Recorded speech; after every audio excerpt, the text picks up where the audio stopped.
अच्छा, आज की वीडियो में हम बात करेंगे सेफ्ट्राक्सोन के बारे में। सेफ्ट्राक्सोन को हमने कैल्शियम कंटिन्यू सॉल्यूशन के साथ ऐड नहीं करना है। जिस तरह हमारे पास आरएल है और ऑटमेंट सॉल्यूशन है, इसको हमने सेफ्ट्राक्सोन हमने इसके साथ डाइल्यूट नहीं करना है, क्योंकि इससे प्रेसिपिटेट बन जाते हैं लंग्स और किडनी में।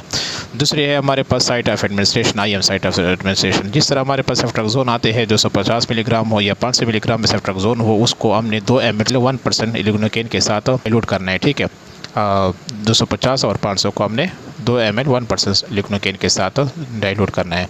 जिस तरह हम दूसरे हमारे पास 1 ग्राम सेफ्ट्राक्सोन, 1 ग्राम सेफ्ट्राक्सोन को अगर आप IM साइट पे लगाना चाहते हो तो फिर आपने 3.5 ml 1% लिग्नोकेन के साथ आपने इसको डाइल्यूट करना है, फिर आप लगाओगे।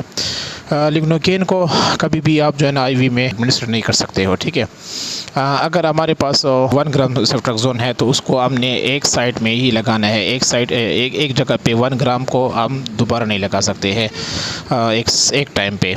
और सबसे बड़ा मसल आपने उसको सबसे बड़े मसल में लगाना है, जिस तरह हिप मसल हो गया। ठीक है, दूसरे हमारे पास IV सॉल्यूशन, अगर IV एडमिनिस्ट्रेशन करना हो सेफ्ट्राक्सोन को, अगर IV सेफ्ट्राक्सोन में जिस तरह हमारे पास 250 या 500 मिलीग्राम सेफ्ट्राक्सोन है, उसको आपने 5 ml सॉल्यूशन के साथ डाइल्यूट करना है। ठीक है, 1 ग्राम को 10 ml के साथ और 2 ग्राम को 20 ml सॉल्यूशन के साथ आपने इसको डाइल्यूट करना है। और टाइम आपने कितना देना है डायरेक्ट IV को 3 से 5 मिनट में। इसमें कोई रिएक्शन के चांस नहीं होते। अगर आप इससे कम टाइम में लगाओगे तो रिएक्शन के चांस ज़्यादा हो जाते हैं, जिस तरह पेशेंट को वोमिटिंग वगैरह आ सकती है या कोई और रिएक्शन कर सकते हैं सेफ्ट्राक्सोन की। ठीक है, IV इन्फ्यूजन के बारे में बात करते हैं। IV इन्फ्यूजन में जिस तरह हमारे पास आ गए हैं इन्फ्यूजन सबसे पहले टाइम आपने एटलीस्ट 30 मिनट देना है। ठीक है, 2 ग्राम को 20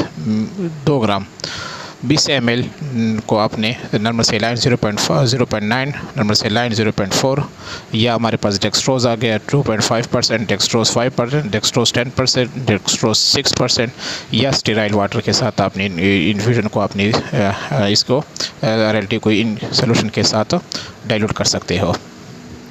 अब सेफ्ट्राक्सोन और कैल्शियम कंटिन्यू प्रोडक्ट आपने कभी भी न्यूनेट में नहीं लगाने। न्यूनेट जो कि 28 दिन से कम बचा हो, उसको आपने इसको कभी भी इन दोनों को मिक्स नहीं करना है। ठीक है, अगर एक प्रोडक्ट है जिसमें कैल्शियम कंटिन्यू प्रोडक्ट है, अगर आप न्यूनेट को लगा भी लोगे तो फिर आपने सेफ्ट्राक्सोन को 48 आवर के बाद लगाना है। ठीक है, अगर एक IV लाइन है उसमें कैल्शियम कंटिन्यू प्रोडक्ट एडमिनिस्टर हो गए किसी नोनेट पेशेंट को, तो आपने क्या करना है कि उसको उस IV लाइन को आपने सही तरीके से वॉश करना है। सही है, सेफ्ट्राक्सोन इंजेक्शन को अगर हम डाइल्यूट कर लेते हैं किसी भी सोल्यूशन के साथ, जो सोल्यूशन इसके साथ प्रेफरेबल सोल्यूशन हो गया, अगर हम इसको बना भी लेते हैं तो आपने क्या करना है कि इसको 24 आवर के विदिन 24 आवर में ही इनको लगाना है।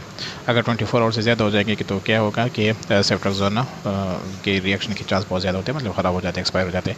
या आप इसको अगर रेफ्रिजरेटर में रखेंगे तो फिर आप 48 घंटों तक लगा सकते हो। ठीक है, दूसरी बात यह है कि अगर किसी यूनिट में RLT रिएक्शन कर जाए तो आपने क्या करना है कि ½ cc डेकेड्रान और ½ cc एविल को IV एडमिनिस्टर करना है। और अगर यही रिएक्शन किसी दूसरे मतलब यंगर पेशेंट में हो जाए तो आपने क्या करना है कि 1 cc डेकेड्रान और 1 cc एविल को IV एडमिनिस्टर करना है, क्योंकि RLT की अपनी एंटीडोट कोई भी नहीं है।